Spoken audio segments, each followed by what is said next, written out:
Ang lakas na ng Converge Fiber XS. Nakita na natin kung paano nila tinalo itong Grand Slam na hopeful na TNT Tropang Giga. At naka 20 points pareho itong si Justin Arana at Justin Baltasar. At yan ang nagpapakita na meron talaga silang capability na maging Twin Towers dito sa PBA. Pero mukhang hindi pa dyan kontento itong Converge dahil ang balita ngayon ay interesado raw sila na kunin rin at gamitin pa itong si Motau Tua mula dito sa San Miguel. Gustong kunin yan itong Converge Fiber XS para maging mas malalim yung kanilang roster. Dahil alam natin na itong Converge Fiber XS talagang determinado na gawing mas malakas yung kanilang lineup at kung makukuha nga nila itong si Mawala Tautua, abay yan na magiging magandang sagot dito sa kanilang pangangailangan.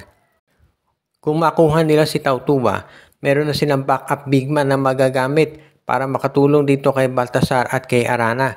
Pwede ito si Tautua na center o kaya power forward, so magiging triple tower na itong Converge. Of course, nandiyan pa nga si Jeyo Ambohot na hindi masyadong nagagamit, so magiging isa na sa pinakamalaking team itong Fiber XS kung sakasakali. Kaya sa tingin ng karamihan mukhang legitimate talaga yung kagustuhan, yung pagpupursige ng Converge na makuha si Tautua.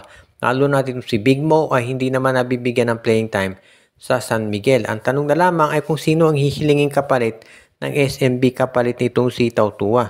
Sa tingin ko, ang pwedeng ibigay ng Converge Fiber XS dyan ay itong si Jeyo Ambohot. Dahil yan ay 6'7 din na pwedeng magamit bilang stretch 4 ng San Miguel. So yan yung pwede nilang maging stretch 4 ng San Miguel. Samantala naman, itong si JM Calma, yan ang magiging backup center ng Beermen. Kaya pwede na talaga mangyari na Motau Tua for Jeyo Ambohot. Kaya abangan na lang natin yung announcement pagdating dyan. Sa ngayon naman, itong isa pang pwedeng masabi natin na baka magkaroon ng trade ay itong TNT Tropang Giga dahil hindi maganda yung nilalaro nila ngayon.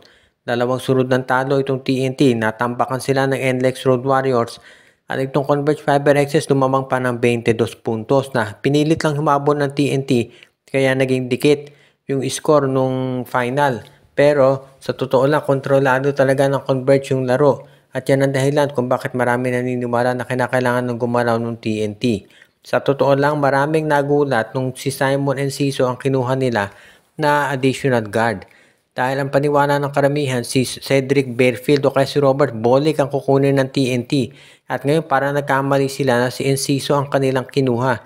Dahil obviously kinakailangan nila ng additional na scoring na hindi naman napoprovide ni Enciso. At best itong si Enciso ay backup player. Backup point guard yan off the bench. Ang kinakailangan ng TNT talaga yung take charge guy katulad ni Bearfield o kaya ni Bolick para sila ay maka-Grand Slam. Napakahirap na maka-Grand Slam.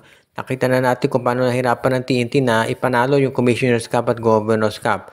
Kaya kinakailangan talaga wag nila sayangin ang oportunidad na to. At kung makukuha pa nila itong si Bearfield o kaya si Bolick, abay dapat na nilang gawin. Dahil alam natin nga, ang hirap nang gawin ng Grand Slam ngayon, lalo na dito sa Philippine Cup, nandiyan ang San Miguel. So, kinakailangan talaga na gumawa ng paraan ng TNT. Huwag na tayong magulat kung sakali na ang TNT matalo pa sa susunod nilang laro, baka ang gawin na ng TNT niyan ay kumuha na sila ng ibang top point guard na magagamit at baka matuloy na nga itong pag-trade para dito kay Cedric Bearfield o kaya naman ay para dito kay Robert Bolick na inaabangan na ng marami na mangyayari talaga. So, ang tanong na lamang, ay kung ito ba ay matutuloy at kung kailan ito i-announce ng TNT Tropang Giga na mangyayari na talaga.